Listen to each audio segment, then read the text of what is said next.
transition, smooth as ever. It's Friday night, and it's time to gather.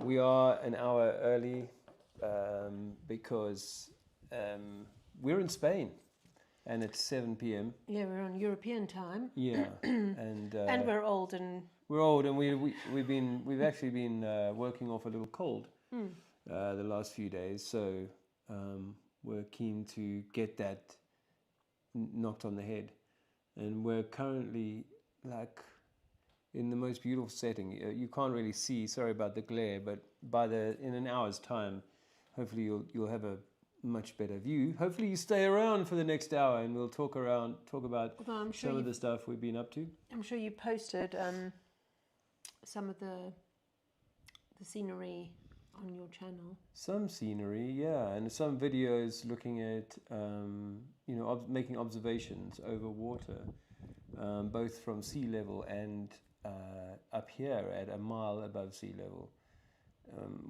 We're in a fairly unique situation where we can see. Let me just check that the audio is working. Please tell me that the audio is still working, right? Yeah. Okay. It's showing on the screen as working and all that. But we have this line of sight into this harbour, and ships approaching this harbour from 10, 20, 30, maybe even 40 miles away, from 40 miles from the shore. We're already 20 miles, 25 miles to the shore from this position where we are in the mountain right now. But we hope that you are doing well, and that the cosmic energies are treating you fine. Well, even if they're not, that you're leaning into them rather than resisting them. But we are in a sit in Spain and Sierra Nevada, and we said today we think it has to be one of our top sits, just in terms of its situation, the pets that we're looking after, but just we're living the dream, really. It's off grid. They got solar, enough solar for me to run the distiller, so there's no issue there. And a dishwasher.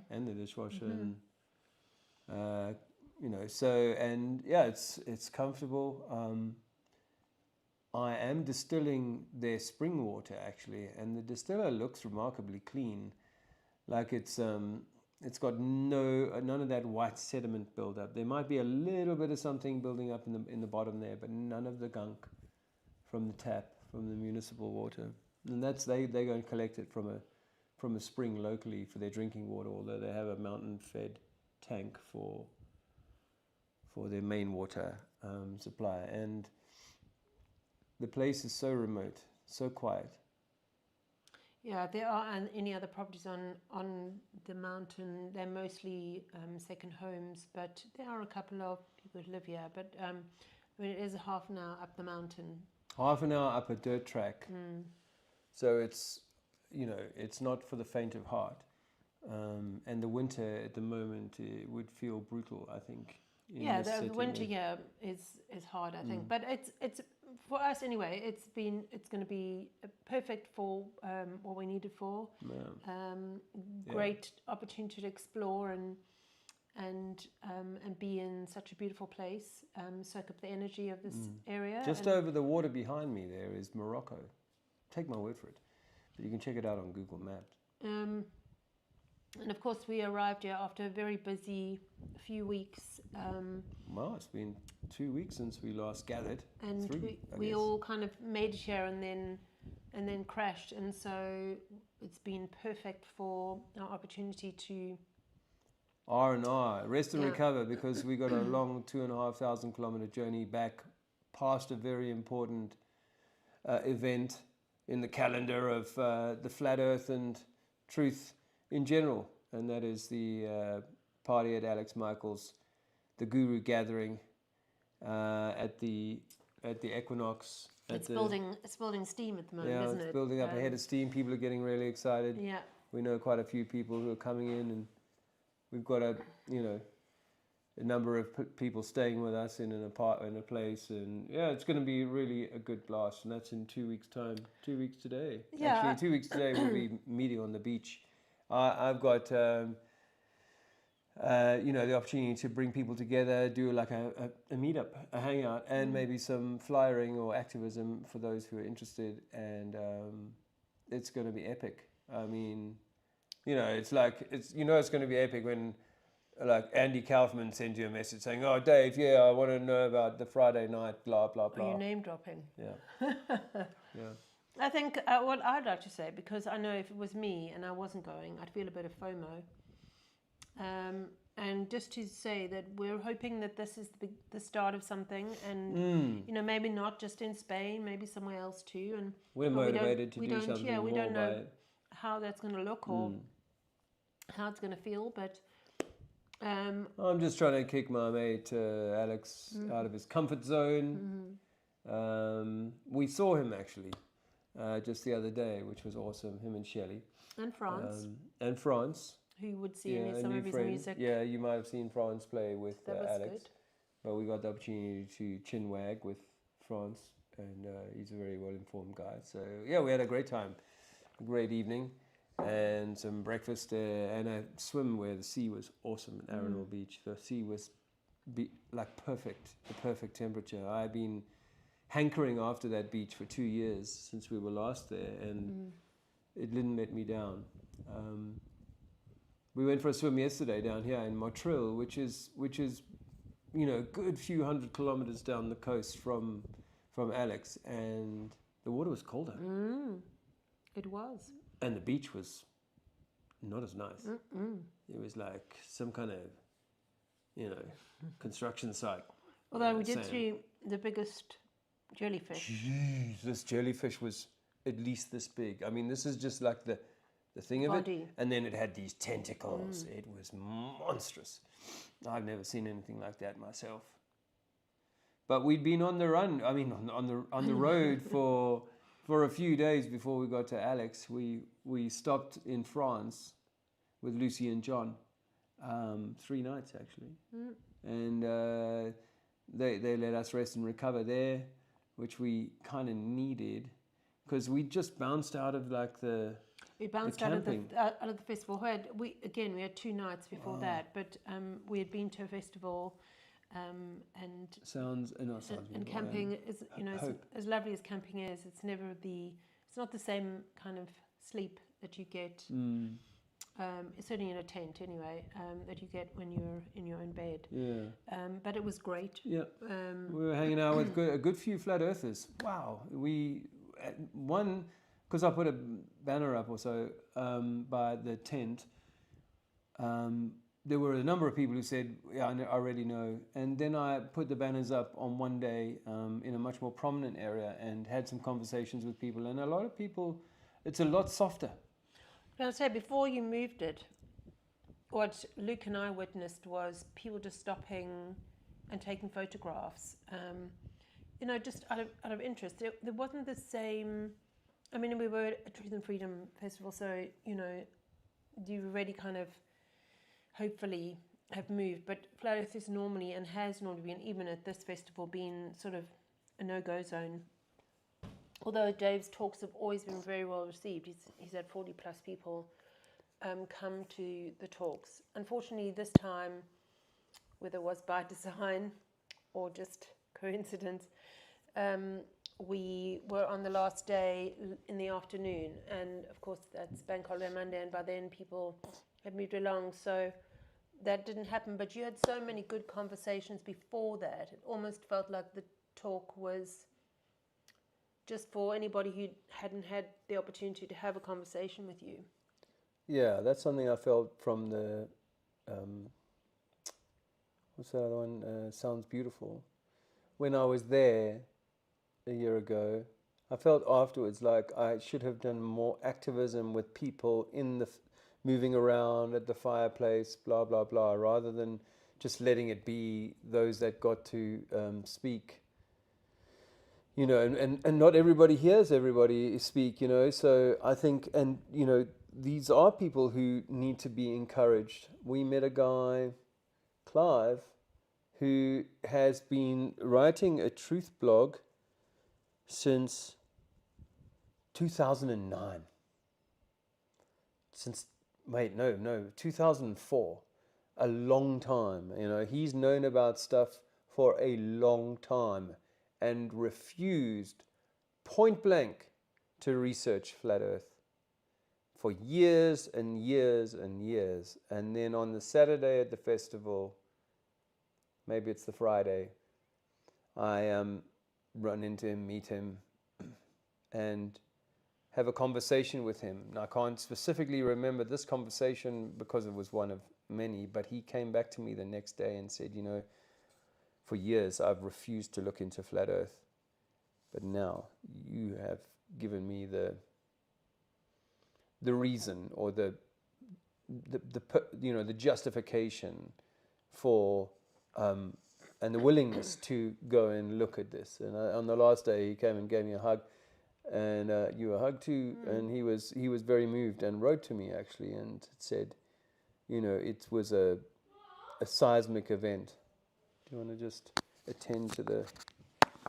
So that was phenomenal. The whole thing kind of went really quite well. We were camped up with our friends, Bella and Jen. Oh my gosh. It'll come to me. Anyway, we spent time with them, and it was pretty cool. Unfortunately, Dean and Sarah, they were there last year, couldn't come because of Dean's foot affair, and of course Squirrel wasn't there. I'm not sure, he hasn't said why. But Adi was there representing Matt Mann, doing his thing. Adi played a Sublime set, I think on the Saturday, and Tim, the drummer who I interviewed, he said to me in a message the other day that was the highlight for him of the DJing, because he's just moved by the energy of the music that the DJs are playing. He'll never schedule to like drum, but if the vibe is right, he'll just kind of throw that extra drumming in there. And he said he felt it most with that set. Yeah, I was going to say, if anybody doesn't know ADJ, he's a flat earther that is a DJ, and he just did such a cool set. Probably the set of the weekend. Yeah, set of the weekend. There was this other set where this guy was DJing with was it a violinist and two flutists or something, and a lady with a little set of bongo. That was awesome, because it's like that combination of like life, isn't it? It's like that combination of different energies coming together and creating that beautiful symphony. Well, that's a perfect example of life. And then in fact that's kind of the festival. I mean, I'm sure you guys go to festivals, so you know what I mean, where there's all sort of different people. And talking about festivals, if I may, can I mention that? Before you go there, because Dave probably won't say this, is that something that I was told several times, and I think Dave was told that, but I was told several times, is that Dave's approach to talking about flat Earth was one that a lot of people, and in particular men, who were had come at people that were in the flat Earth arena, and there was sort of a clashing of egos, and they felt that when they wanted to talk, that they normally got a sort of a bristly experience, and that Dave's approach to talking about, or listening, or debating, or discussing their views and his views, and even being in balance or harmony with them, even if they weren't on the same page, that it was it was quite attractive to people at the festival who wanted to talk about, their views on flat Earth, and I think it's a really good lesson for all of us that that people who aren't yet at that point where they can pierce that narrative, that they're curious, but often they're met with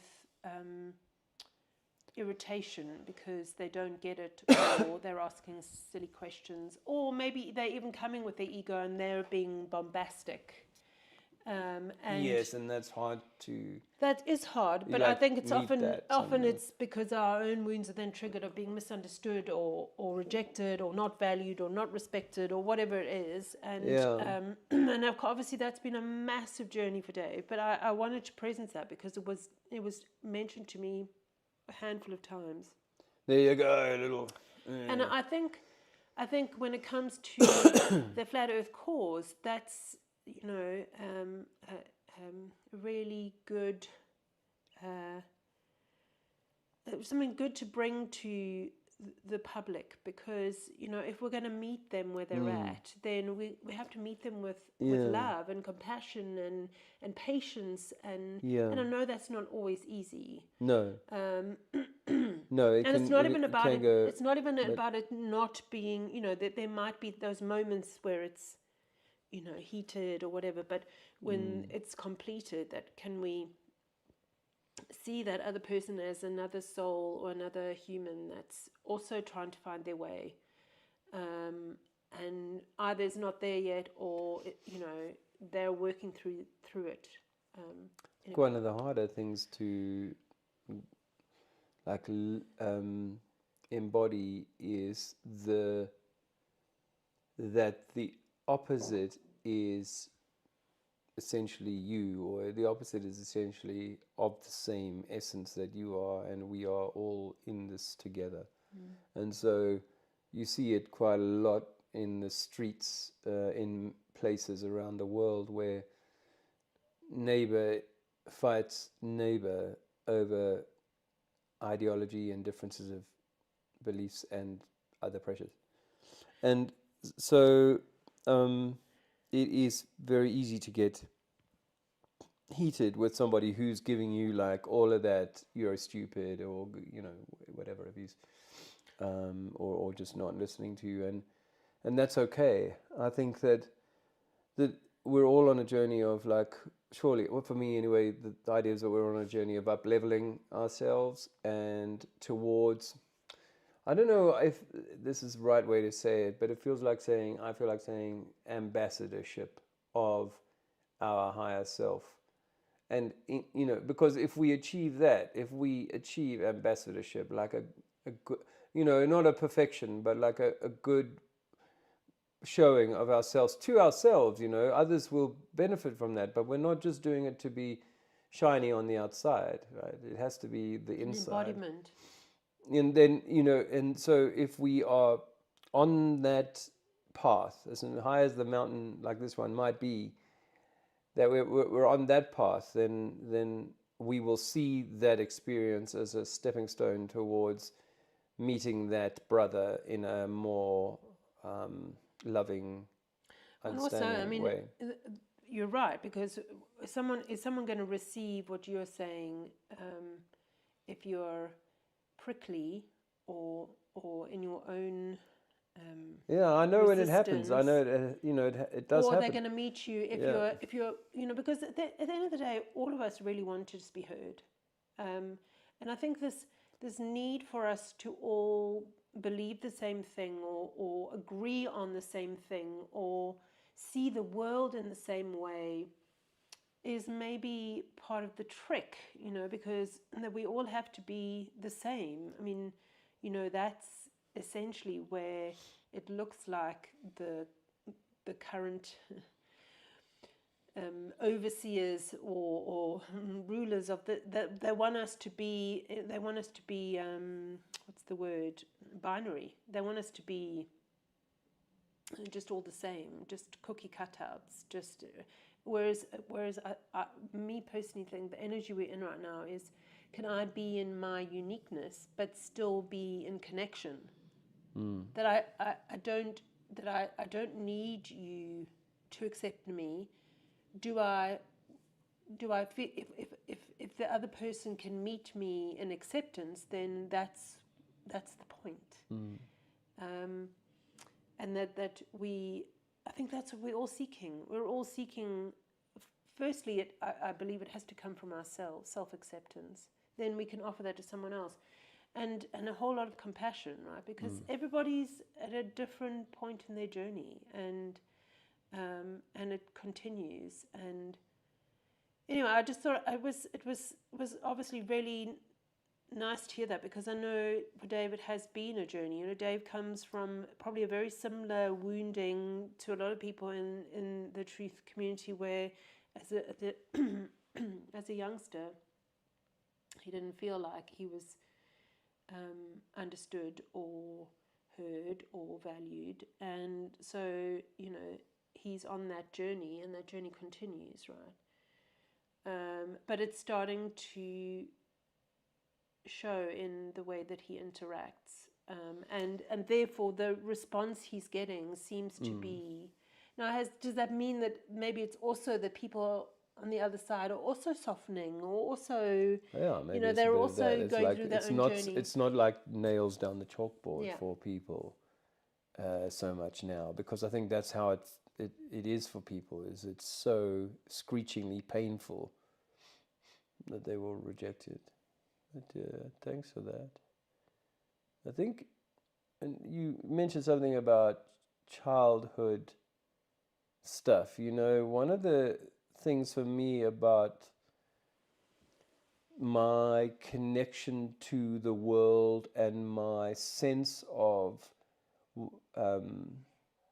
what was the point of all of the aspects of this, civilization, that they didn't necessarily make sense to me is very clear to me. Like, or that it didn't. There was logic missing. There were things absent. That questions I asked my father, who would be like, that's just the way it is, son.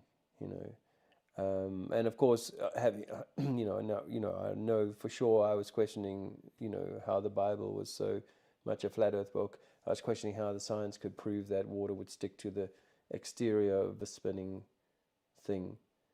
I was already having to make, even if I didn't have any other trauma, I was still having to re-engineer my thinking around stuff that didn't make sense.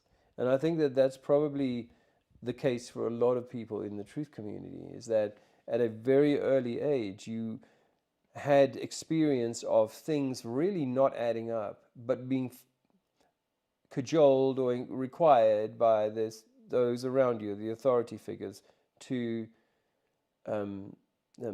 pick up those elements of our societal norm, or your family norm. And I think that this is why you find a lot of people in the truth community are not, typical,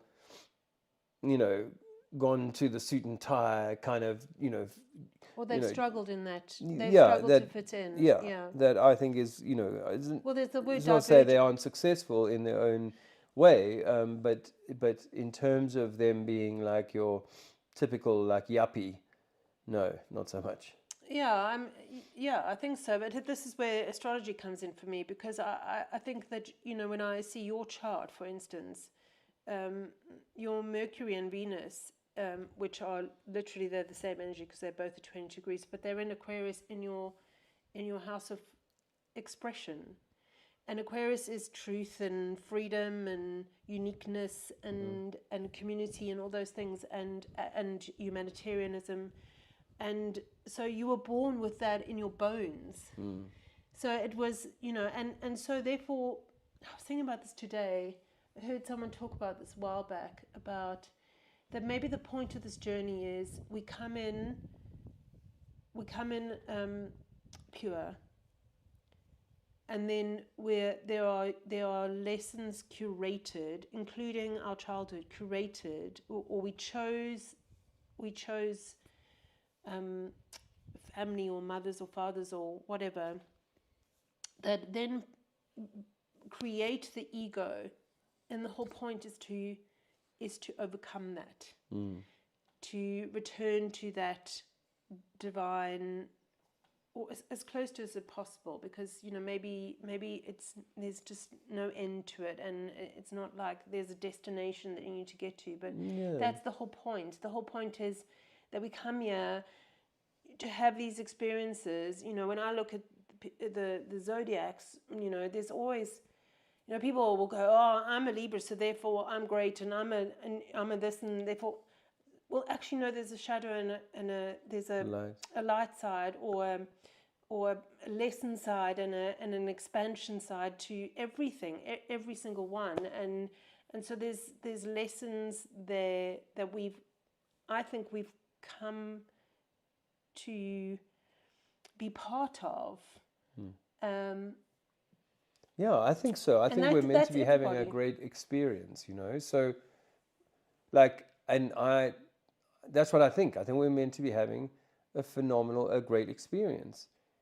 There has to be learning incumbent, right? Just like we learn to walk, there are other things that we have to learn, and there are things that we have to overcome, because we have, we all come with a sort of a blueprint of things we have to overcome, or experiences that we have to overcome to a greater or lesser extent. And then, of course, we can't, in this group anyway, forget that there is, in the material plane of existence, there are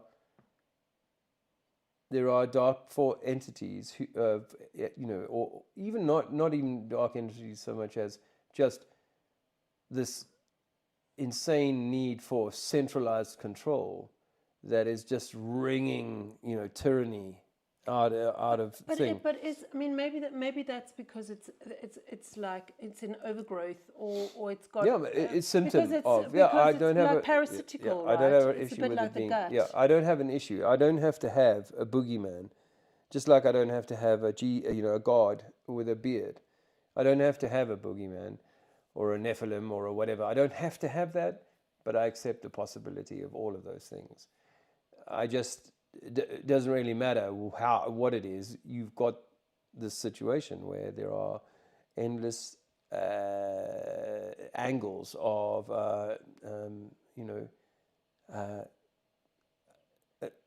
attack on the experience here, and I think it's like, in a way, for me, my outlook is that because it doesn't matter who's doing it, and to necessarily, specifically, to what end, I know that it's being done, and the best antidote is to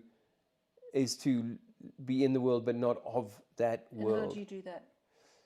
Well, it's about so disengaging from some of the noises that are external. But how do you disengage from the noises? I think I'm pushing you to kind of take you somewhere. Well, because there's obviously the social media comes to mind, eschewing some of those things. Those things, I see. What I'm trying to get at is all of these things are only effective, including the control mechanisms, are only effective if there's something for them to attach to. A hook. Yeah, so for me, freedom is not something that anyone's going to give me. I think we spoke about this last time. Anyone's going to give me on the outside. My freedom is that comes from the inside, and then there's no longer an attachment to whatever the storyline is. Doesn't mean I don't feel the whole spectrum, and I don't have life experiences that are teaching me something, or taking me on a journey, or I'm experiencing the whole spectrum of this life, this earth school, yes, but at this point in time, for me, I can only be loosed or controlled or played if I still have something that they can play. So we were talking earlier about a digital ID, and my thoughts on that is that it's we heard it in 2021, 22. They were talking about getting everything digital. Yes, it goes back to and then we were looking at Gavi in South Africa, blah blah blah. We know that this is kind of like the march towards this is what is intended. Some will say, if you focus on that, then you will bring it about. I think that it doesn't matter what I focus on. The people who have the media have the majority of the focus, and they can do whatever they want. I still think it comes down to choice. I think it comes down to choice, and I think it's also about being in the world and not of it. And so it's choice. And sometimes that choice is, like I have to choose not to shop in a shop because they want something from me that I don't want to give. Yeah, no, and that's a personal choice. Yeah, no, I'm with that. So it's choice. But what I wanted to say was that it was more like what's more valuable is to be uninvested in that future. Either way, it's like that's not where I want to put my energy, is to be hammering the thing about this digital ID that's may or may not come down the line. I'd love it. Obviously, I think that we have more than enough of that centralized control. But if I spend the next 3 years, for example, just sweating about something that inevitably happens or doesn't, in either way, I've exhausted energy on external things rather than getting on with these things. Because every day, still today, every day, hundreds of thousands of people are lining up and putting a needle in their arm, right? Hundreds of thousands every day in the world are still doing that today. It's unbelievable. But why are they doing that? You see, this goes back to they are doing that because the narrative that they. Sorry. Let me put context to this. Our nervous system and our mind, when we're younger, our mind being a memory bank, and our nervous system is the emotional memory bank, that we're taking in all the meaning of this world, and then when we're older, that's what we're seeing. That's how we're perceiving or distinguishing the world.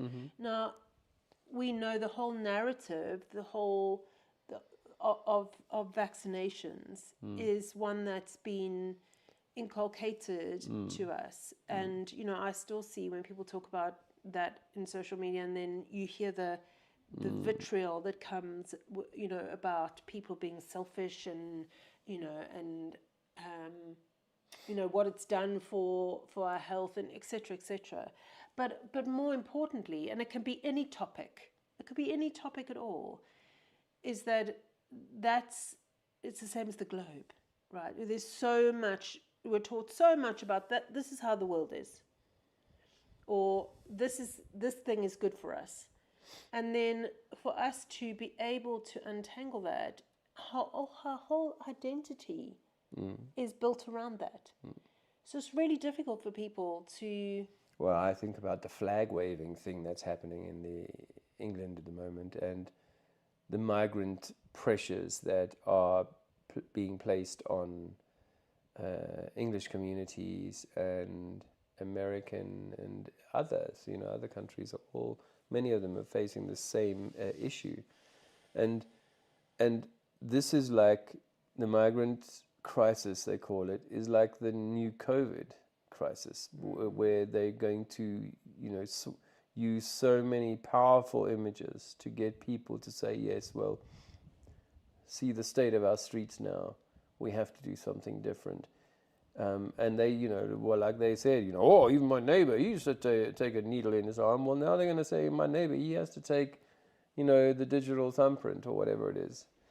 And I guess all I'm saying is that okay, well, look, this game is doing all sorts of things. Like I say, it's still stabbing 100,000 arms a day, and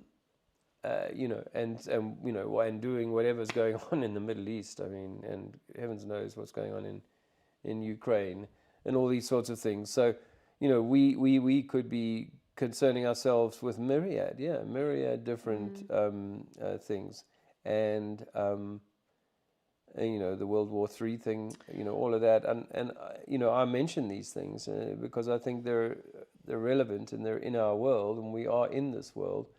Totally. But it's not from a perspective of well, that's fearful, and that's something to be scared of. Well, we are, but maybe the point is to be more the observer. At some point it may mean that you're going to have to choose, but I think it comes back to like sometimes the choice or even the process of that we're going through is uncomfortable, and the mind and our nervous systems want the comfortable. So does that mean some of our choices are going to have to be uncomfortable?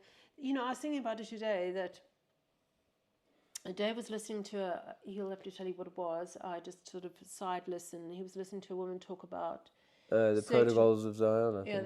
The certain groups, how they use psychology to manipulate to their end.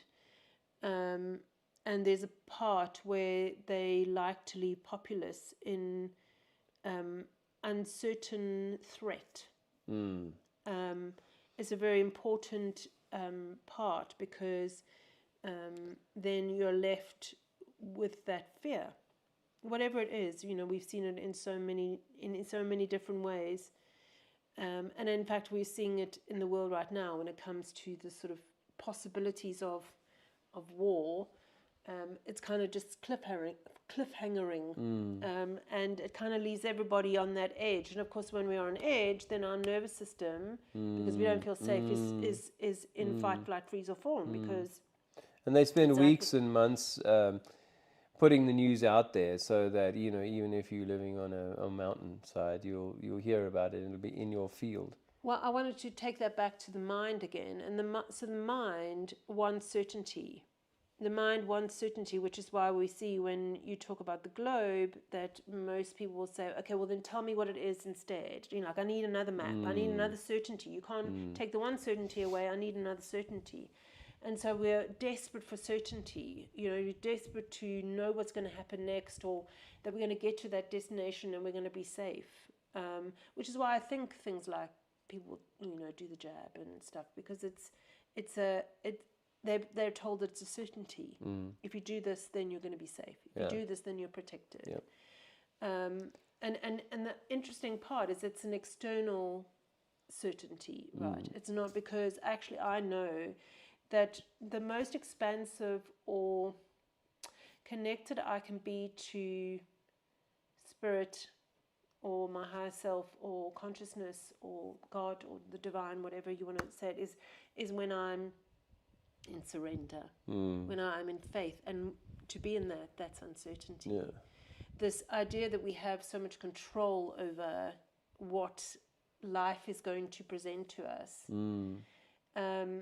So the uncomfortable feeling of being in uncertainty is actually where you want to be.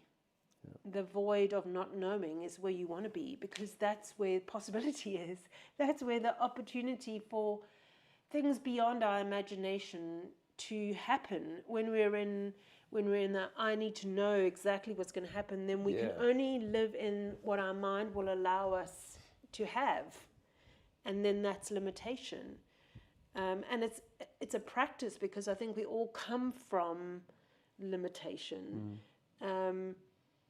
So to be in that uncertainty freaks the mind out. That's faith. It freaks the ego out. And that's why I think we're so desperate for information. And of course, they'll give it to us by the bucket loads, but it still keeps us hanging. Even if you have a whole lot of things that could happen, it's still like, or the threat of this thing or that thing or that thing or that thing. But there are only possibilities. The moment we hook onto one, that we're making it a certainty. And that's what they want people to do, is to hook onto one, and also then be the savior. Look, we will fix this thing that you're so worried about in uncertainty. And keep the mind busy, hey. I think that's one of the things, is that they want to keep us so distracted, so busy, that we don't afford ourselves the stillness. So if you allow me, this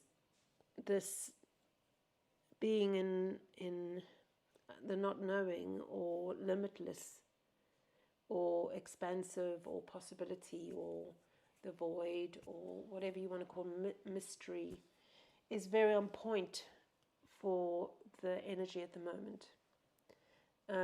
This weekend, we have a full moon eclipse in Pisces, and Pisces, the energy of Pisces is spiritual. It is the mystic. It is boundless. It is imagination.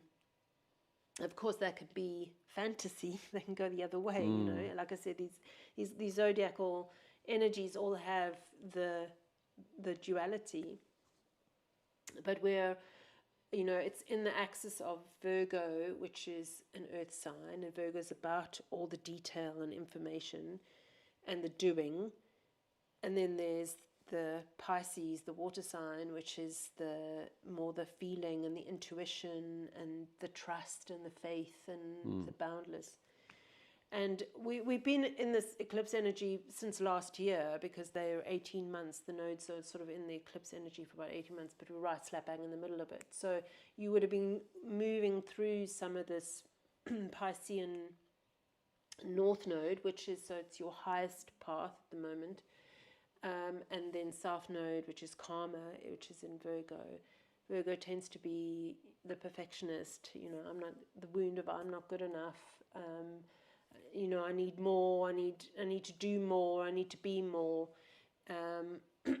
So we're in that at the moment, and then we have the full moon. The full moons are culmination. So something's been brought to culmination, but we also have Saturn at a 29 degree. I didn't look up the word. 29 degrees is a very important degree.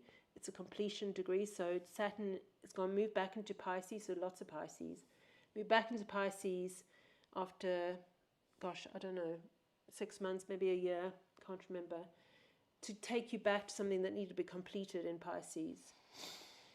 And so an eclipse for me, from an astrological, spiritual point of view, is something is being eclipsed out of your life, or something wants to be brought to completion, or something wants to be seen so that you can let it go, release it, so that you can step into your highest path. North Node, highest path. So the question this week is, what am I clinging on to? And what's old for me? So it's almost an opportunity to allow something old, or something that doesn't fit, or something that I'm hanging on to. Part of that is we have is Sedna, who's conjunct Uranus, is very loud as well this week. And Sedna is the energy of hanging on to the side of the boat, and the father had to cut the fingers off. So it's like a letting go again. It's like a release of something, so that you can step into your more magical, divine, that has to be it, abundant guys. self. Well, that has to be it. We are not here. We are not monkeys, evolved, all that crap. We are here for something much more divine. And, you know, that's not to go like, I want to sit in a monastery and no, it's an embodiment. We're human. We're having a human experience. Yeah, and we're here to enjoy ourselves, you know. Yeah, this is not about being all like in the head. This is the embodiment of that. That's the Virgo. There's the Pisces. Pisces and Virgo are an axis. It's actually, it's not just Pisces and Virgo. It's Pisces, Virgo, Sagittarius, Gemini. And they'll all be hearing this louder. That part of you will be hearing this louder because of the eclipse. And then we have 2 weeks where, obviously, full moon, when it breaks down, and with the eclipse, there's sort of this release of 2 weeks. So, and then we have the solar eclipse, which is eclipsing something into your life, and then that takes 6 to 12 months to unfold. But so this week, there might have been things that have come up that were wanting you to let go of something, or someone that you see something that is needing to be let go of. I don't know if that resonates. Often when something's happening on the outside, we kind of try and fix it and change it there instead of seeing it as a mirror or an opportunity to go, be curious about, okay, how's this, what's in this for me, what is, and if we're to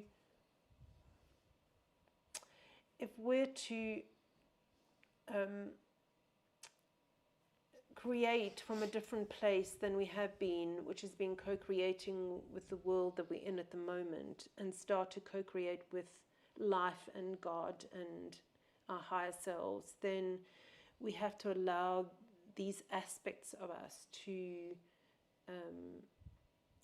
come to completion, to go through a death and rebirth, to a shedding. And that's really hard because our mind wants certainty. It wants to keep what it knows. So it's going to hang on to it for dear life. Yeah. Sedna. Yeah. Had her fingers chopped off. Yeah, Father had to cut her fingers off so that she would let go of the boat. Because there's parts of us that we have to let go of, parts that we, as you were saying earlier, lenses that we adopted early in life. Unconsciously, they're running, but yeah. I can't think of, any of us that wouldn't have that as part of our path, that it feels like whether it was done on purpose, whatever, bad guys, all that stuff, whatever, it doesn't matter. It was, it is, I think, a school. Well, there's that phrase, isn't there? It's not my fault, but now it's my responsibility. And so, we can unfortunately get stuck in the blame, and that for me is a bit of a cage. When I want to blame someone, then I need someone to be responsible. Well, a lot of the time, resentment is entangled in that. Someone needs to pay for this thing that's happened to me. And it's not about saying that it didn't and it shouldn't have or whatever. It's more about actually I'm the only one who can transmute it. Now I had this idea come up this week, which is that, and not to put any pressure on anybody, but imagine this, that God exists in all states at all times. And that in order for, and I say God, I mean like the highest consciousness, whatever, but that it exists in all states at all times. And in order for it to exist and to be in all states at all times, it has to exist in the material. That it's almost like, it's almost like, I use the 7 nested dolls example. Well, it's almost like, I've never thought of it like this, but it's like the outer doll needs the inner doll because the energy is light and out here and dense in here, and light out here and dense in here. And really all that we are the dense, low end, if you like, cardinal expression of God. And we are integral to whatever God is, whatever this is. It's like saying, well, my car is brilliant, but I didn't realize I needed pistons, So, and the thing is that we might well be that piston, and for the whole of the beautiful thing that is this nature. But then that would be everybody else. That would be everybody else too. Even that person who don't want to. Yes. Even the psychopaths. Even the people who think they're special, or they have it's this right to rule and blah blah blah.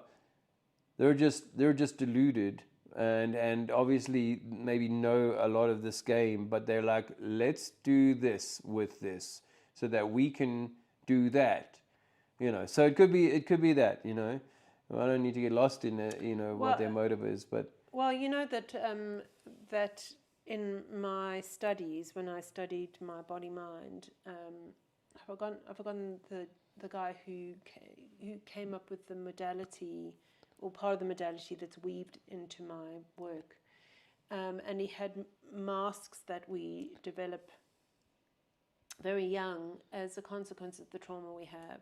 We then learn mechanisms to try and get those needs met, or to protect ourselves from that pain that we had, or that heartbreak, or rejection, or betrayal, or whatever it is. And we develop these masks, and we have all of them. Some are stronger than others, but we have all these five. There's 5 masks, and one of them is the controller.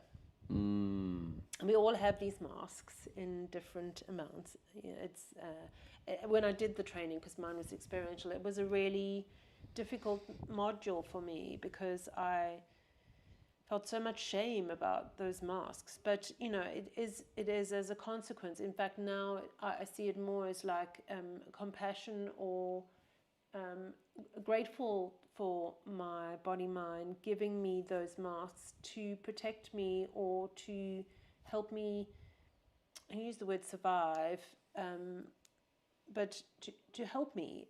But now I don't need those masks anymore. And one of them is the controller. And the controller, when this guy first did the names of the masks, because my mentor changed them because some of them were quite harsh, the controller is called the psychopath. Because the controller will go to any extent to remain in control. Actually, the positive side, or the light side to that, is they make great leaders. So you put all those together, you'll see that the leaders that we have, like to be in control, have psychopathic tendencies, or possibilities to be psychopathic, as they probably wouldn't be in that role. There are 4 other masks. The psycho. Well, the world is very interesting out there, and as I said, we found that a softening, an easing, of the kind of resistance. It's still there for many. You're talking about flat Earth? Yeah, I'm talking about flat Earth. But I do think that my own journey of my own inner, essence is the best way to be an ambassador for. Do you think it's that you meet yourself differently, so therefore you can meet others differently? Yeah, that would be about right. I don't have my spectaculars with me, but I can see Just JP and Liz. Nice to see you guys. This was a while ago, I guess right at the beginning. There's the Trinities. Well, what are you doing there? Gypsy and Dean. Sarah and Dean, see you guys in a couple of weeks or less. What did the Trinity's message say? Because that'll be... No, that was me. I'm just messing around. I just said, hey, friends. Hi, Angela, baby. I saw you doing some apple cider vinegar, so well done for that. Tommy, tell the truth. How are you doing, mate? It's 4:20 somewhere. Well, I was going to wait until after this call before I 420'd. Hi, Nate. And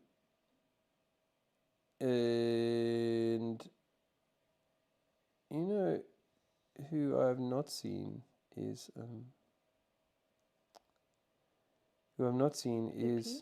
Hippie.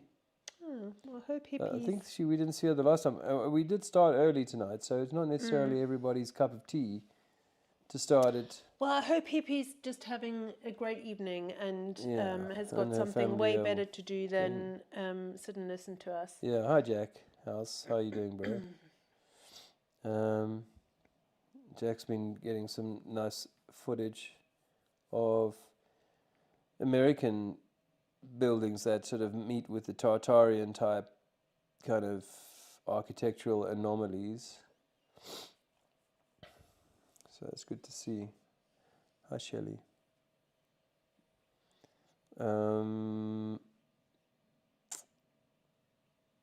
Yeah, so almost caught up there. You just got over a cold. Yeah, we're just getting over a cold. And the way we're seeing the cold, right, is that there's something that needs purging. So we're just supporting our body and being patient.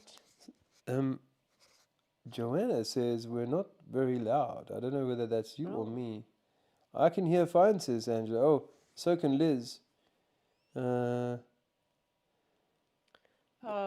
Our little system is saying that it's definitely working, so we apologise, but what? Our little DJ array thing is yeah, no, we're good. I think we're good on the audio, but it is possible that your audio might be needed to turn up. I don't know. I mean, yeah, we are pretty chilled here, you know. I saw a car just now, actually. There was a car driving down the mountain, like on another path down the mountain over there in the distance. I was like, wow, that's the first car I've seen. Other than for going, we went to the beach yesterday. We drove off the mountain for the first time yesterday. And so obviously we saw lots of cars. But being on the mountain, that's the first car I've seen in 4 days. Yeah, I have to say, I mean, we do have Wi-Fi, otherwise we wouldn't be doing this. But other than that, it's just so incredibly peaceful, and it feels so, I won't use the word healing, but it feels so good for my system. Nourishing. It feels like it can just be, rather than, you know, we've stayed in the last few weeks in some more built-up areas, and it is quite a lot for the system to have to deal with, which is possibly why we ended up getting a cold, because we'd been in very high, dense places.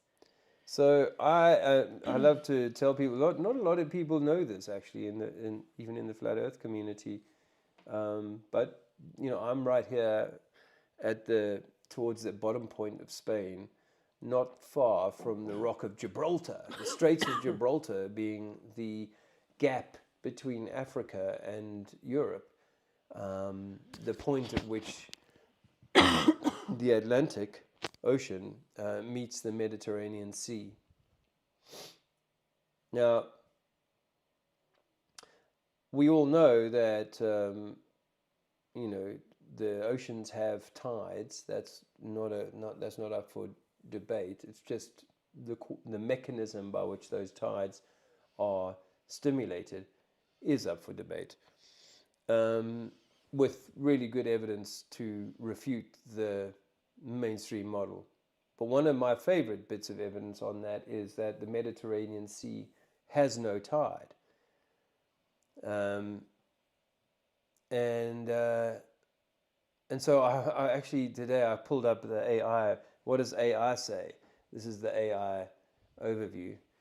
It says the Mediterranean Sea has very small, almost unnoticeable tides because it is semi-enclosed body of water with a non-tidal sea. What's a non-tidal sea? It means that it has no tide of its own, because the moon's meant to be pulling on it, and yet it has no tide. So it has a narrow connection to the Atlantic Ocean through the Straits of Gibraltar. This restricted connection restricts, they use the word twice restricted, I could have done better than that. Excuse me. This restricted connection restricts the amount of Atlantic tidal, what's that? Water.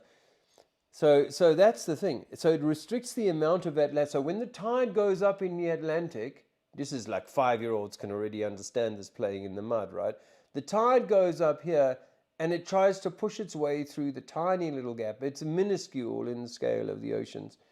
This tiny gap at Gibraltar. So obviously, at or around Gibraltar, you're going to get a swell in the order of a meter or something like that, in line with what the Atlantic is doing in the area outside of Africa and Spain or Portugal.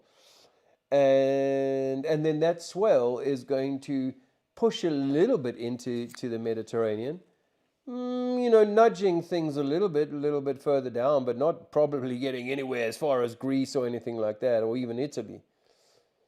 And then when the tide in the Atlantic drops down, then that little bit of extra water that's gone into the Mediterranean is going to be allowed to push its way back out again, creating a small tidal action. Let me continue. So the restricted connection amount of Atlantic tidal water that can enter the Mediterranean, resulting in very low tidal range of only a few centimeters, compared to the much larger tides in the open ocean. While tides do technically, this is important, while tides do technically exist due to the moon's gravitational pull, the limited water exchange, and this is the important part, the limited water exchange, that's meaning coming in from the Atlantic through the Straits of Gibraltar, prevents them from becoming significant enough to be considered more than a very minor phenomenon. So now, because very little is coming in from the Atlantic, it's a minor phenomenon. What happens to the moon? I thought the moon, monkey believers, I thought the moon was the thing that was pulling the sea, and that it should have nothing to do with, they could work in harmony. Well, both the Atlantic and the Mediterranean are receiving a moonly tug at about the same time. So you would expect both of them to kind of have similar kind of things. People who make excuses about that, because there will be obviously zealots making excuses about that, will say, well, because the Mediterranean, probably because, like they say about the Great Lakes in America, they're not big enough to, for the moon to kind of give them a tide. That's really all that is. But then you say, well, the English Channel, that's only like 30, 40 miles wide. That's a very much smaller body of water. And yet, up the English coast, you got like 15, 20 foot, even more, of tidal movement. We've been on these beaches where the boats are all like stranded on the sand, and then when the tide comes in, they're all floating happily away and off they do their thing, right? You get none of that in the Mediterranean, and you get none of that on the Maldive Islands. The Maldive Islands are in the middle of the Indian Ocean, so they are surrounded by a quadrillion tons of water, right? Much more water than you can, anywhere else almost. You've got so much water around these things. These islands are like on average 1 meter, 1.5 meters or something above sea level. Fortunately, they only get 30, maybe 40 centimeters of tidal variation, and they are in the middle of the ocean. So if the argument is that the Mediterranean is too small, then surely something near the equator in one of the biggest bodies of water on the known Earth is going to have significant upwards and downwards movements, because the moon's obviously going to attract more water because there's more water there to be attracted. So no, logical fail once again, and the moon is clearly not the cause of the tides. The ocean has its own pumping system. Twice a day, water's pumped in and drawn out. The seas do not have that. It may well be the case that the Mediterranean Sea was once enclosed. We're quite sure that it feels to us that this part of Europe is more like Africa than Europe. And so if Morocco is just over there, on a clear day, literally you can see the coastline. And on other days, you can just see thousands of square kilometers probably, but certainly, hundreds and hundreds of square kilometers out here that we can see from this altitude of level, flat, still water with tiny little sailboats dotted away, and at night time even further. So no, I don't think the inland seas do not have a tidal movement because they are not connected to the breathing thing. It may be that these seas are large gatherings of water that, anyway, I won't even go into what that might be. That's a little bit far off in the weeds. Anyway, I thought that might be just a useful little thing to share. Something for you to think about. So, you said the water is being let out and come in. Would that be part of the sort of the expansion, contraction, and possibly even the toroidal movement? Because for me, well, what I'm sitting with, I mean, I don't. I think all of these possibilities are incredible. I don't have one that I'm like it's that. It has to be that, yeah. Yeah, but the the sort of toroidal movement is this expansion contraction, and in fact, I know that us as humans have that expansion contraction, or that yin and that yang, happening all the time as well. So for me, so I think like a heartbeat in a way. I think like this whole system could go, in a breathing kind of way, and that effect of that suction, almost like when you pull a syringe, you can actually pull water up. Well, maybe that's what's kind of happening, is that the whole roof and everything just kind of breathes. Obviously there'll be micro versions of that, and then macro versions of that. A bit like that jellyfish we saw yesterday. Yes. And it's kind of doing this, and maybe it's pulling on one side and pushing on the other. We were looking at toruses. Actually, I'm going to do a little model. I found something that I'll do a little video in the next few days for you guys. And really, I mean, obviously the content is great for people who already know, but I am trying to reach people who don't. So I do appreciate those people who share it. I am using TikTok, and I get like, I don't know how the algorithms work and how they count, whether they count someone just rubbing past the video and it counts as a look. But I get hundreds of views and a lot of global like ranting, which is fine. I'm quite comfortable with that, but it is about trying to get the word out there. I mean, it's becoming so much more spoken about, and that's just how in the inevitable process. But like I was saying to some people at the festival, I think so you were one of the early people to learn about this grand deception. Where are you at now? What difference has it made to your life? How have you grown, and what benefit is there to you and therefore to me of this knowledge? And when you emanate that benefit, then you become the beacon. When all we can do is mouth out about how the governments of this and blah blah blah, you know what I mean? And that's why they want to keep us in the kind of low vibration Simon Dan type. Or fighting. Profuser It Dave doesn't matter or whatever. whether you're resignation or fighting. You're still in the game, right? Yeah, even the flawed final experiment kind of thing. Even that. It's all. It's taking us back in the game, keeping us in their game, in their energy thing.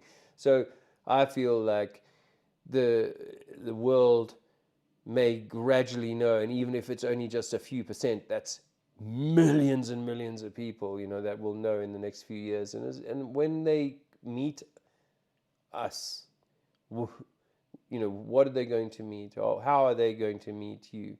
And how are you going to meet them as someone who's kind of coming over and going, okay, maybe it does matter, and therefore what now? Because that's still something you hear a bit, is well, why does it matter? Or it doesn't matter to me whether it's round or flat. And I think that's a part of the journey, right? Because you're not wanting to kind of put your you're not wanting to actually let something go. I think it is. It's that you want to keep yourself still in it. So that is still something that you Yeah, hear a yeah, little yeah. bit. Yeah. Hey, Jolly Man and 4Jacks. Nice to see you guys. Yeah, it was nice to see. Is it Matt Man? Yeah. At the festival he was helping out.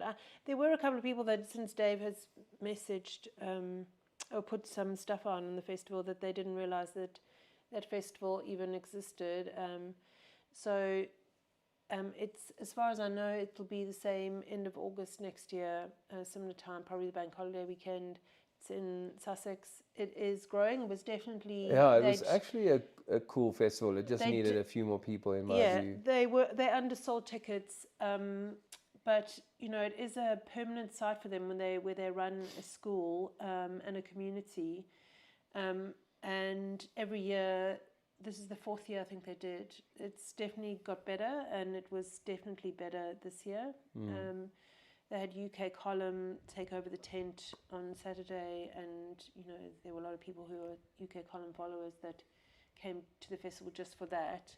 But there was some really interesting people and interesting talks, and it's a really good time to just talk to people who are open and curious. And great music, great time to have a bit of a fun time. And so if you put in your diaries for next year, I'm sure they'd appreciate your... and I think we're going to do a Flat Earth Festival next year in England. Yeah. I think that the lighting is changing now. Yes, it is. That's weird. It's actually very close. We got some cloud cover coming in. We do. Which is interesting. Wow. It's weird, actually, because down in the valley, the people there are in complete cloud, and we're not. It has been hazy today. But if it's towards the end, you could take the webcam and I interrupted you earlier. You were going to say something about festival. Were you going to mention? Oh yeah, I was going to mention Flat Earth is getting another go around at the Sounds Beautiful Festival next year, and I have been asked to talk there, which we're thrilled about, and it seems there's a bit of steam, a head of steam building for Dave, which is awesome, because he has a really great way of presenting it, and it's time for him to be heard. So we're really excited about that. But yeah, I think Flat Earth Festival next year in the UK. But so if anybody's got any ideas or places or because I'm enjoying I'm enjoying the enthusiasm that people have for this party at Alex's place. And I was saying to Alex that I think that he should consider, or we should consider, doing something next year. Now, whether he wants to do something next year in Spain isn't up to him, but it's slightly different. It's more along sort of music and socializing and connecting and sort of party and celebrating ourselves. I think we can. I have to say this because it resonated so much with me. I was listening to my mentor do a podcast, and she was talking about how actually difficult it is for us to be in in joy and positivity and things working out. It goes against our stories, that those things don't happen, and they were either the victim or the savior or the perpetrator.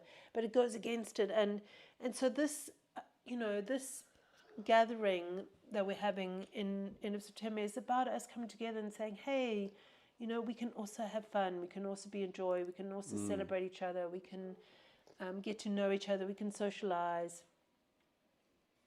And if they can, they can. You just go a little higher up. You're looking at the fence at the moment. You can't, unfortunately, because of the cloud cover, you can't actually see a lot. But there's a beautiful view. Do you want me to hold that? Yeah. I can't take it any further than that. Yeah, you can't see very far. No, it's really unfortunate because a lot of cloud has come in. But there is a beautiful lake down below, and you can see the ocean. So we're very, I don't use the word lucky because I truly believe that I truly believe that Dave and I have co-created this. We've done many sits, and this has come as a bit of a gift. We were just appreciating that today. Well, we were quad biking up the mountain. That was pretty cool. Hey, Tony. Nice to see you, mate. Conspiracy music guru. Will work for cognac. Yes. Yes, if you're coming to his party, then maybe try and bring a bottle of cognac. Not just any cognac. No.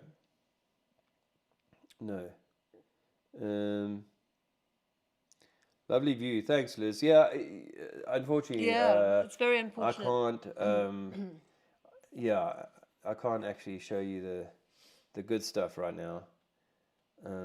I actually do have a photo on here, I think, that is pretty spectacular. Anyway, it's not on there. If you'll bear with me a moment, I'll show it to you.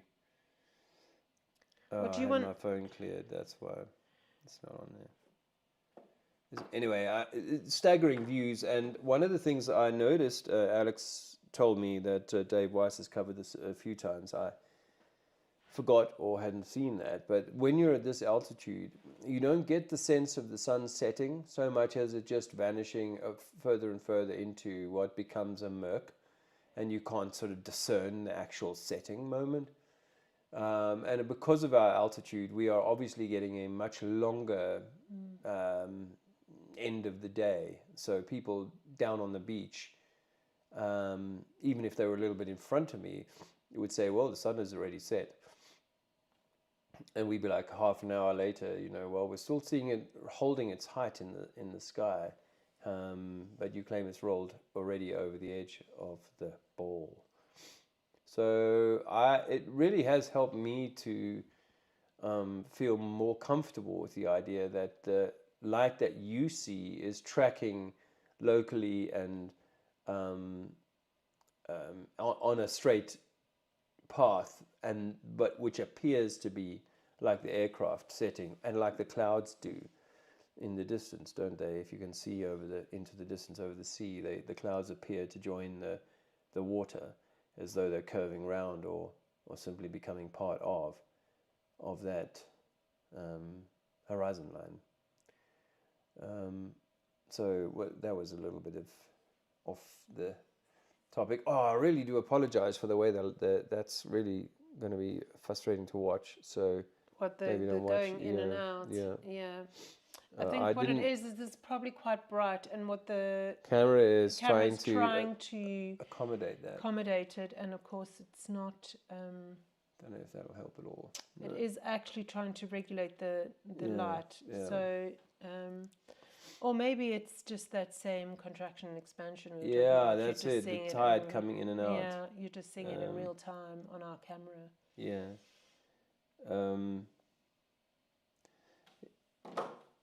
So that was really what was on my mind. I don't know if I haven't got any questions. I didn't see any questions from anybody although I can't barely read it.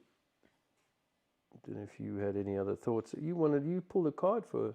Well, because actually in astrological terms, this next 2 weeks, although you're always in the shadow of it, the shadow period of it, and these next 2 weeks are really big astrologically. It's probably one of the biggest this year, although there's also Uranus going into retrograde. In fact, I think it went today, or let me just have a look at my notes. What we got for Friday? Tomorrow Uranus retrogrades, so it becomes, the energy becomes louder, so radical change, the great awakener, so it wants to revolutionize your life, so that's tomorrow, and I think it's retrograde there for a while, so it's going to move from Gemini, which is more the air mind stuff, back into Taurus for a while, which is more the money stuff, so I think we'll go back to sort of the digital digital money will become more of a thing Mm-hmm. in Taurus, and then when she goes back into Gemini, then it becomes more the digital ID stuff, because that's what Uranus is. Uranus is rules Aquarius, so it is technology. So that's kind of that energy is being used for that. But it being the Great Awakener and the Revolutioner, these are also opportunities for us to wake up to our own technology. Rather than the outside technology. And then, of course, on Sunday is the eclipse, the full moon eclipse. So it's a karmic completion. It's a blood moon, and it's sextile Hecate, which is Hecate is the midwife to our mystical capabilities. So in other words, our divine capabilities, and Hecate wants to usher in the birthing of that. So that's sextile. So I thought, because it's such a I woke up at 3, sorry to interrupt. right. I woke up at 3 the other morning and saw what you could easily describe as a blood moon. It was so orange in color. Don't know if I mentioned that to you, but okay. So what? it's Yeah, it over is there, blood and moon at the moment. yeah, so but that it's that. I mean, it's weird because obviously we can see it during the daytime here, and it's white. But by 3 in the morning, as I say, it was yeah, super orange. I was really impressed by it. Well, and also because the moon and the North Node are, which could have a whole nother conversation about what that actually is. I mean, I think it's deeply spiritual, but it's a very amplified full moon, and so the restless and not sleeping properly, a lot of intuition, a lot of messages coming through. Maybe things that need to be let go of, or invitations anyway to let go of something. Normally the eclipse doesn't really give you any choice. It's like it shouts very loud, or it just takes it out of your life anyway. So anyway, it's a energetically it's quite a big time in the astrological year. So I thought it was good time to pull a card, which is very Hecate as well, because Hecate is very the sort of witchy, intuitive, Right. mystic, and so I didn't just pull one card, I pulled 3, and the reason for that is it's sort of past, present, future, the 3 cards, and they're in a particular order. So I thought they were very, very interesting. And the first card, you probably won't be able to see the card, is a sort of a Bit closer. can you see that? It's kind of a person inside a seed. It's called Codes of the Seed. The blueprint is within you. Take the next step. Seeds come in knowing exactly what to do. Within them, they hold the potential of entire forests and rose gardens. Seeds have within them an intelligent timing that's connected with the intelligence of the cosmos. We're all seeds, future forests and gardens waiting to be born. We each hold the codes of a new humanity within us. Change is our natural state. Seeds must be buried in the darkness before they can bloom into the light, and seeds can't even begin to bloom without embracing the fertile void of the winter soil. They can't flower without outgrowing the constraints of the bud, and they can't bear fruit without releasing their beauty to the earth and letting go of the very thing about them that captivated others. This card delivers the message that within you, you have all you need to create what you're destined to create, to move through everything that life delivers, and to navigate your way through any terrain. The blueprint has always been seeded within. Trust that you have within you the codes for the most glorious rose garden waiting to bud and bloom. Trust those codes. Remember that blueprint. All you need to do now is take the next step, and tomorrow take the next. If you continue taking these steps each day, on a day not too far from today, you look back and discover the most breathtaking garden of roses all around you, and then fruit will follow. Today, just take the next step. You know what to do. The blueprint is encoded within you. The soul inquiry is, what is your soul calling you to do? which is another very eclipse thing because it's the North Node. Although something's letting go, there's something that wants you to move towards. You're laughing at something. The next one, which is release the petals, which I thought was on point. It's again, it's a. You probably won't be able to see that too well. Transformation, death and rebirth, shedding all change, which is very eclipse. There comes a point where we can't go back. In a seemingly fleeting moment, the road that led us here is suddenly impossible to access. There's a sinking knowing that things will never be the same. A death, a birth, a loss, a growth, an ending, a discovery. No matter how hard you try, things are different now. You're different now. The world's different now. What's being seen can't be unseen. There's no going back, and something new beckons you forth. This is a card of change and transformation. Courage is required for the rebirth to happen. Abscission is the shedding of various parts of an organism, such as a plant dropping a leaf, flower, fruit, or seed. The rosehip knows, the phoenix does too, that we need to surrender what was to the earth to one day be transformed anew. We can grasp the petals of the past as the changing winds blow, but eventually we'll discover that change is coming, change is near, and change is already here. And whilst what once was no longer and what soon will be is not yet, it's time to release your petals to the wind with wild abandon for the chance to begin again, to offer what once was to the wind and let it nourish the seeds within. It's time to surrender so the transformation can happen. Had the rose not released its petals, and the rosehip would not have come. When we gather the courage to release what was, we're greeted by the fruits of the future. The soaring cry, what are you clinging to for fear of nothing coming to take its place? And then the final card, the second bloom. A second chance is never too late, new possibilities. This is a card of second chances, new beginnings, regeneration, and reinventing yourself. It's never too late to surrender to what's blooming within you. All that matters is that you surrender to the buds that are longing to grow and be known. No matter your age or what may have previously occurred, this card is an invitation to surrender to a second bloom, to welcome the new and share it with the world, to acknowledge the secret passions, longings, creations, and yearnings, and let them bud and bloom.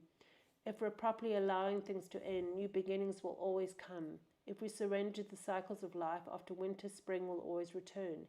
If we tend the seeds in the fertile earth, they'll eventually emerge. Just as we think the season's over and winter's drawing near, some roses bless us with unexpected second bloom. If this card appears in a spread, it's a likely sign that you too are set for a second bloom.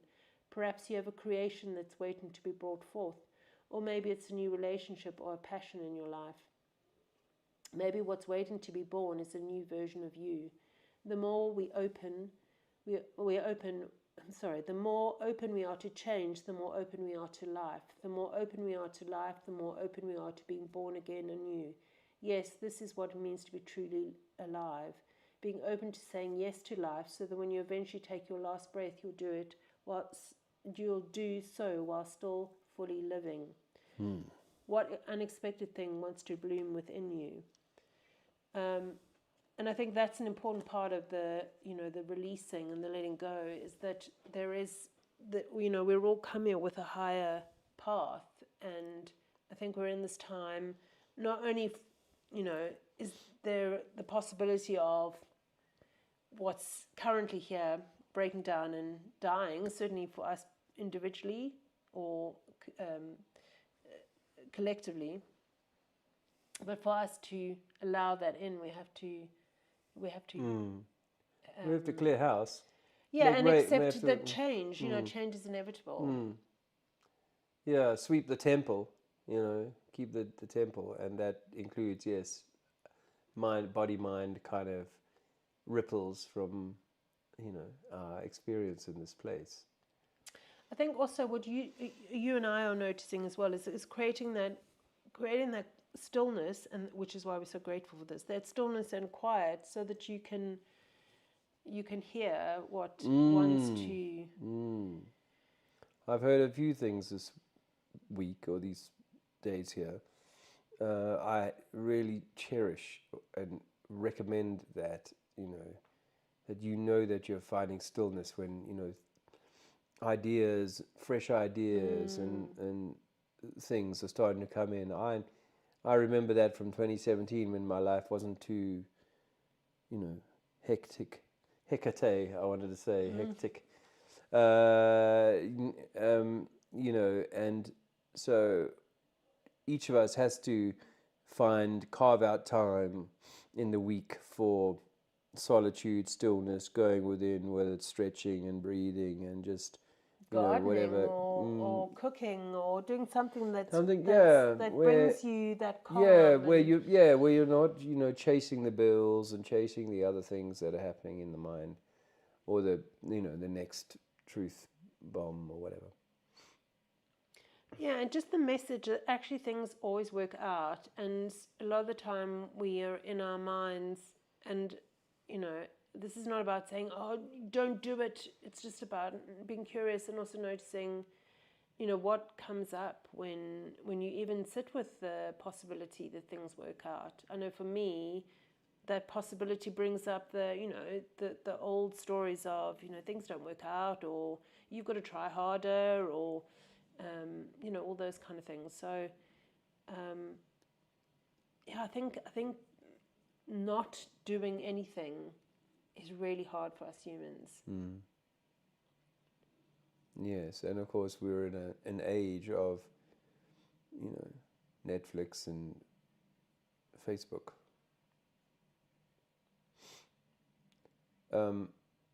There was a question as to who we thought or who I think are the perpetrators, who's behind it. Because I can't claim to know that. There are, on the face of it, a few organizations that seem to have been around for a long time and therefore have to be involved at some level, So that would be the easy answer.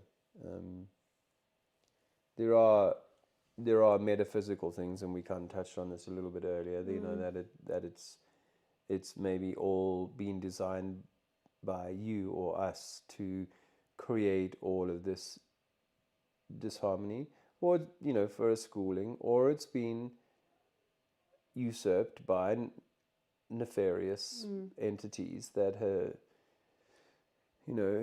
are attempting to cajole, steal soul time or some soul time.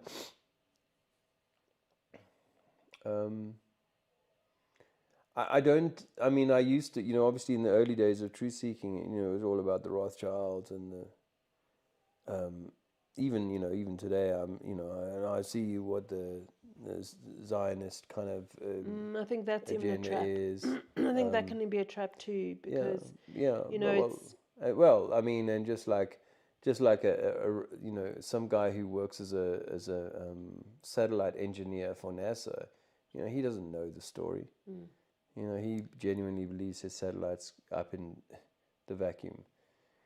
And so it is the case with when most people who are in the face of it, or being they're a representative of it, they have no idea of the occulted secret elements of these things that are never going to be written down or minuted or part of the organization's main publicized activities. So these organizations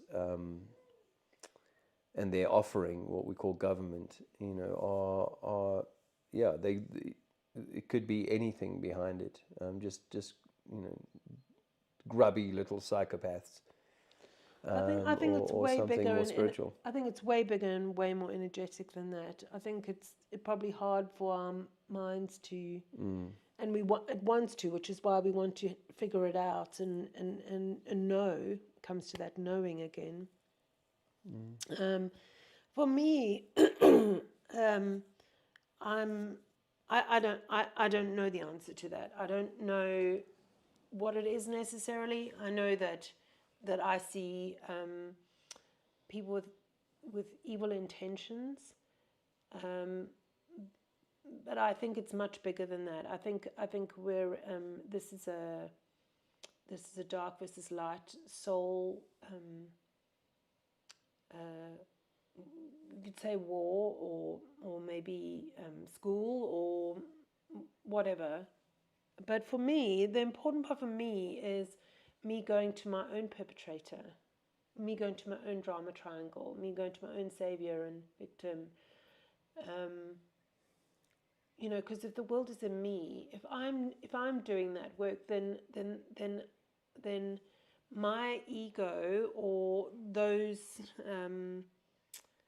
archetypes don't no longer have a part to play in my life, and therefore I'm not attached or perhaps can even be loosed by the outside. That I was thinking about today. I had this really wonderful experience when we were on the I was going to say go-karts, the quad. Just the sense of letting go. And just really trusting life, therefore trusting God, and surrendering and trusting that this is all working out, and being in flow of that, and sort of letting, almost that, letting the hands up and just saying, I'm in trust, and then at the same time, when I do that, what comes up? What is the story or the control mechanism in me that comes up that wants to bring that to a halt, or tell me, no, you can't do that. You need to control this, or you need to figure that out, or you need to do that, or you need to sort this, or whatever. So for me, that's where my focus is at the moment. More so on. It's interesting, and of course, some of us are more interested in the esoteric stuff and the what's hidden kind of stuff, and that's okay too. I suppose it's not to get too caught up in it, and the needing to know again. This need to know what it is. Yeah, I think so. I think with all of these things, it's like it's nice to have a weather report, but at the same time, you've kind of got to go out and enjoy the day, or seize that day, and not be so kind of like it's all going to be determined by something from the outside, and like to know who or what is behind all of this would be like, oh wow, we've solved the Cluedo kind of. Who done it kind of thing, but I don't know that needs to matter, because for me it's like if I make that matter, and it's something that's always out there and unattainable, then I'm not focused on the most important journey of all, right? Which is your own journey. And nice to see you in the chat, Red Herring. Been a while, I think, but. Red Herring asked the question, I hope to get to heaven someday, and I think that it, like, my feeling is, from my research and experience with the DMT, is that the heaven hell thing, we can live that now in this experience. The after this life, when we go, it's bliss. I think that it's boundless, isn't it? There is no. And it's my sense that the ills and the wrongs that you have encountered or perpetrated in your life, those you go through that experience very briefly on your way out, and then it's over. And then there's no baggage. You're not in the same way as you didn't bring any baggage in with you. Well, maybe, the sins of our father, but you don't take the baggage out with you. So it's because that idea is very much part of the, you are so bad, you've got to come to my church, blah, blah, blah. It's part of that keep you in Well, fear, low you're a vibration. sinner and you have to repent for the rest of your life. You're going to need my help, otherwise you're stuffed. It's like the good boy, bad boy, or the No, wrong and the right. I'm still of the view. Having said all of that, I'm still of the view that there is a soul trap being played on us. So, it must mean that there is some kind of like when you go back and you're like, all right, I've been here for 1,000,000 years. I guess I'm going to have to go back in. But you can make that matter like mean something. You know what? So many people. Oh, I don't want to. I don't want to get caught in this. I was asked this question. What do you think about soul trap? And you don't want to get caught in the soul trap, and I don't want to come back here again. It's like, I don't know. Imagine being 18 again. I mean, that's I the just worst think thing I that can think of. and people go, oh, I just want to leave this place. I think you're missing the point. It's like where there is an opportunity here that you're missing if you're trying to get away from it. And well, actually, if you're trying to get away from it, then it would suggest that your trauma is loud and it needs to be assuaged, because really we are the masters here. I know obviously we've been dealt a hand of cards that has us in this cage, blah blah blah, but actually we are the masters here. And if you can if you can set down that materialist cage, I know obviously you could be driving along. Your mind is the cage. Your mind is the cage, guys. Honestly, I'm feeling this more and more every day. But your mind is the cage. The only prison you're in is in your mind, and they are playing that Govern the mental. Govern the mental. They are playing that mind. There is freedom, there is possibility, there's expansion, there is so much available to you. Yeah, and that's one of the things about people who've never taken the red pill, they are they are kind of going around in their bliss or somewhat of ignorance of what's really being played out here. And in a way that can be an advantage, right? Because they're just kind of enjoying, not all of them, but they're just enjoying their lives without all of the baggage. Well, I'm saying to you that what we're needing to do is to enjoy our lives, but without all of the baggage. I think that we live shorter lives because of all the baggage. Because you're using all of your life force to control the baggage. And actually, we look at other people and go, oh, look, they're enjoying life. Well, I will offer you this, that they're managing life, that there is so much more available to us. Well, I think that's the heaven and hell. We can either be in struggle or we can be in flow. That doesn't mean we don't have to have grief and sadness. Because for me, that's your whole spectrum of expression. That's the whole emotional. It's what we make it mean. But I absolutely agree with you. Heaven and hell is here, and then from our experience, when you cross over, or you move on from this realm, whether you return or not, there's nothing to fear. No. And actually, forgiveness is a human thing. There is no need for forgiveness. You are just return to the oneness. You return to that state of love. And then do you return, come back again? Well, maybe 1,000 times more, but it's not something to fear. No. And in the extent of our higher self, these are just moments. These experiences could be like a blip, or a second, or a minute. It's so I think actually we've got to learn what we've learned, but not use it as baggage. Use it as a helium balloon to lift us up. And I think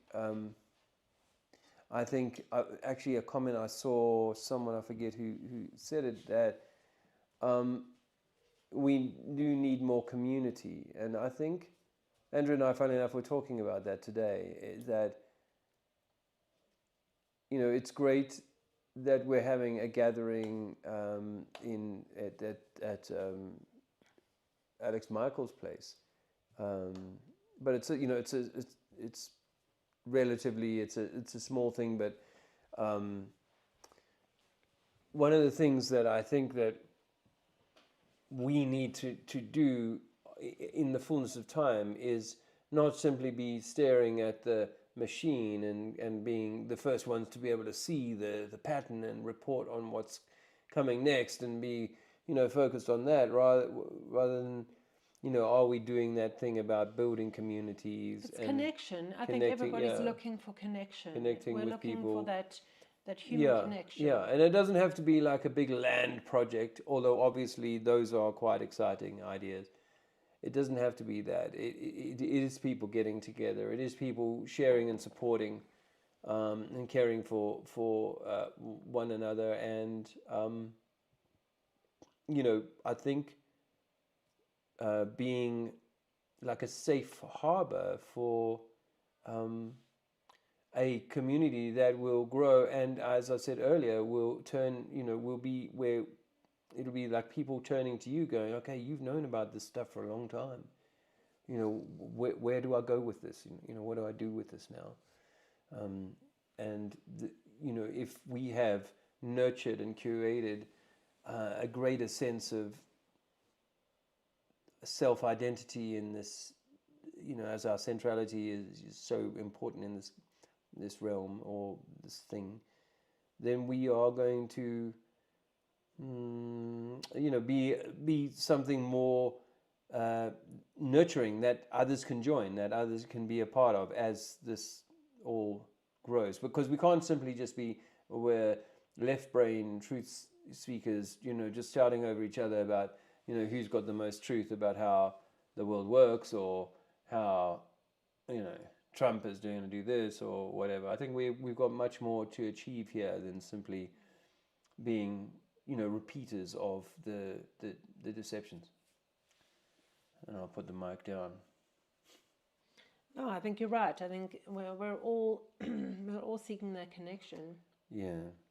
Obviously online is a great space to get that if you haven't got it around you. But that's why that this Hope Festival this time felt quite nourishing, because it was an opportunity to, just chat to people about, their lives. Yeah. Thanks for the thumbs up, by the way, guys. I do appreciate that. Yeah, it was really nice to be able to talk to people, and I think we have to. Yeah, I think we have to find our human story through this. Our divine story through this, and not be so fixated or freaked out at all by the nature of the game. You found yourself in a machine. Actually, that's something interesting that came up when I was listening to the Week's Astrology with one of my favorite astrologers, and she was talking about this week there being the opportunity for our union with God. So not union necessarily masculine and feminine within or with in a relationship, but our union with God. And I think that is also something that maybe all of us, I'm talking for myself here, are being invited to deepen that sense of belonging in that sense. That yes, it's important that we belong in community and that we have community, but that sense of belonging in a much bigger way, and also the safety and the love and the abundance that's waiting for us. Because this experience, this human experience, certainly with the world as it is there's been a real sense of them wanting to separate us from that connection with God. And that's different for everyone. I'm not saying how that needs to be for you. My relationship with God, the Creator, consciousness, is my personal relationship. And so I'm just putting that out there because it's maybe, there's the worldly community and communing and connection and union, but then there's this also, which is very Piscean, which is very loud at the moment. Now, I also wanted to say that I know that there are a lot of people, I know of a lot of people that are going through some really tough things right now, and it can feel like life is happening to you, or that you're just surviving something. And I wanted to just offer the possibility that life is maybe trying to show you something, rather than it's trying to punish you or put you through some sort of struggle. That life actually wants things to work out for you, but there is something at this time that needs to be awakened or be released or be healed or brought to completion, whatever it is. So I just want to offer that because I know some people are walking through some incredibly difficult stuff. And that you're not alone, and this comes back to our union with God, really, is that we're actually not. I know it feels like we're separate little entities that are just trying to survive this life, and it's, can feel very hell-like some of the time, but I think that's the invitation at the moment. Thank you. Yeah, well, a connection to our highest self and God, I think, this is... And and not for it to be like, I need to be this perfect being. It can be completely messy, and it can feel incredibly uncomfortable, and you can feel a whole lot of emotions, and that be okay. It'd be okay that that's how it is. Uncomfortable and emotional, and sometimes having to have really uncomfortable conversations or do uncomfortable things like allow things to die and leave things and give things up and lose things, or rebirth something. Those can feel incredibly uncomfortable, but I think it's part of the process. You know what they say, the eye of the needle. The camel. I think we're walking that narrow path at the moment, and there are people that call it the long dark, that we're walking through this incredibly awakening but uncomfortable shedding and death and rebirth, and that's different for each of us. And that's why things like community can feel so important, because it can feel incredibly lonely.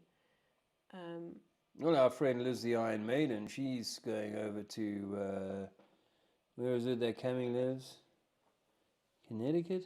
I thought it was the Carolinas. Carolinas. They've got a really good thing going on out there, There's quite a nice energy and quite a significant group of people, and, that's nice to see.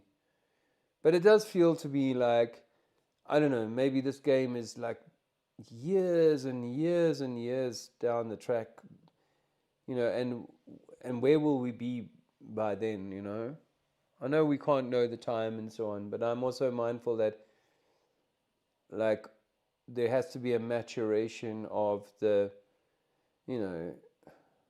purpose, to have found this, to have discovered all this information. There has to be a maturation of that, or not. That feels to me right, that it grows in that way. I mean... Well, it goes back to the card that I pulled, that it's seated within. I think that whatever has happened in terms of the knowing that you have, it's all meant. This is why, for me, my connection to astrology has just grown, because I've seen it in my own life, I've seen it in my family's life, and other people that are open to it, that we've come here for this great time, and it is, it's a great time, and it's not just for nothing, and it's like can we be renewed by the knowing that it's happening for us and exactly how it should be. Is the saying, you're exactly where you're meant to be, and I truly believe that. I don't think anybody's behind. I don't think anybody's not doing it well enough or getting it right or getting it wrong. I don't believe that. I think, you know, sometimes we can be in resistance and that's okay too. You know, it's a lot. It's a lot to carry some days, and some days it's okay to say this feels too much, and other days for it to feel like, you know, you can breathe, or that you can see the glimmers, or you've got something to look forward to, like being with Liz going to be with Cami, Spartanburg. It's you know, and us going to the Alex Michael thing, and we're really looking forward to these energies coming together and us celebrating each other, really. Making friends and connections, because it makes a huge difference to be in someone's company versus, you know, doing it all online. So. And that's the expansion contraction. Now, sometimes we have to be contracted and deal with something, and then once we've been through that contraction, then there's the rebirth, and there's the expansion. And it can happen in a small way and a big way. So it's allowing it, I think, is the tricky part for our mind. Our mind wants things to stay the way they are, and wants to hang onto the boat. And Hecate. No, that's Sedna. Sedna. That's Sedna. Wants to hold onto the boat, and so the father has to cut the fingers off. Sedna is going to be around for a while. I just say that because Sedna and Uranus, which is 1 degree, they were 1 degree, although Uranus is going to retrograde, are going to be hanging out together for a while. So that energy is going to be around for a while. Nice to see you, Singe, man.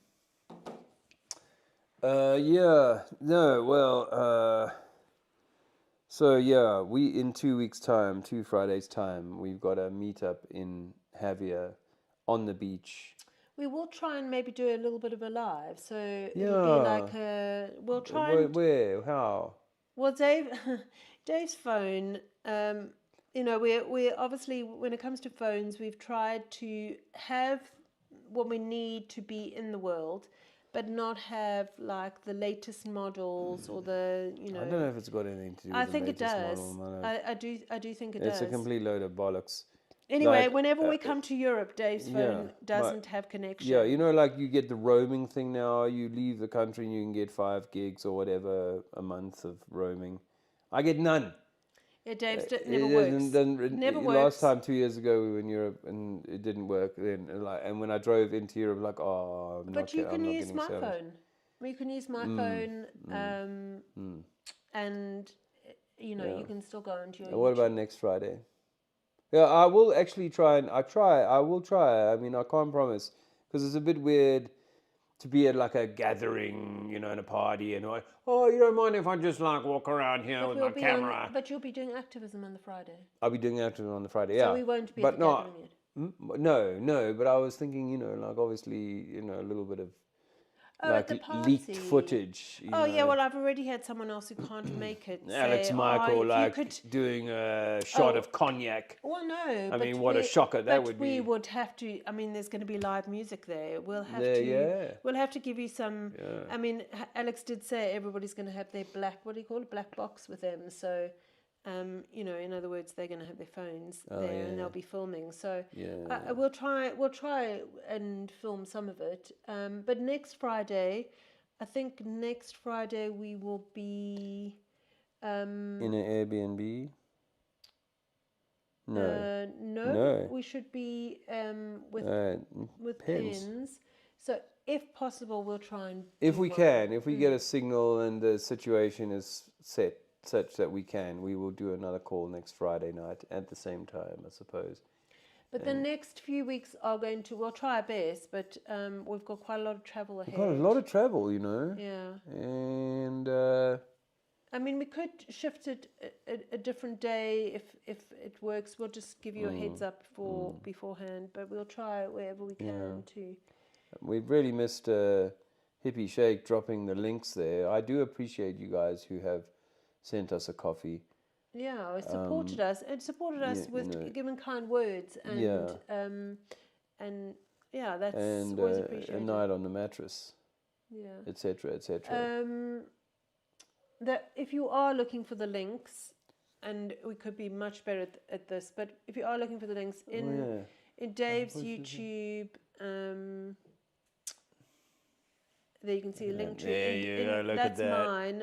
I think that might be on my Instagram, that link tree. Or no, actually it's my link tree. So you can go the link tree, you can just go to the link tree. But Dave's one is in his YouTube profile, which has all the Buy Me a Coffee and all the other links. And mine is actually in the Trinity's YouTube account, and then obviously Dave and I both have Instagrams, which is also Andrea _Manel and Dave _ is it Dave or David? I don't know. Anyway, we both have and our names, and the link trees are there too. If you're looking, swing by my Instagram, because I do try and put.